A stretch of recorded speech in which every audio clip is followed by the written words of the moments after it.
काल रिक्षाचा वाहन चालकांना प्रमाणपत्र देण्यात आलं, नेमके कोणते प्रमाणपत्र होते आणि कसं देण्यात आलं? काल दिनांक 17 ऑगस्ट 2026 प्रादेशिक परिवहन कार्यालय सोलापूर येथे महाराष्ट्र शासन परिवहन विभाग, राज्य मराठी विकास संस्था, कोकण मराठी साहित्य परिषद आणि मुंबई मराठी साहित्य संघ यांच्यातर्फे ज्या अमराठी रिक्षाचालक यांच्यासाठी प्रशिक्षण वर्ग आयोजित केले होते मराठी भाषा बोलण्याचे, त्यामध्ये टोटल 215 रिक्षाचालकांनी परीक्षा दिली होती.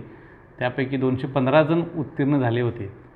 तर त्यांना उत्तीर्ण झाल्यानंतर जे पात्र उमेदवार आहेत त्यांना प्रशस्तीपत्रक देण्याचा कार्यक्रम काल प्रादेशिक परिवहन कार्यालय सोलापूर येथे पार पडला.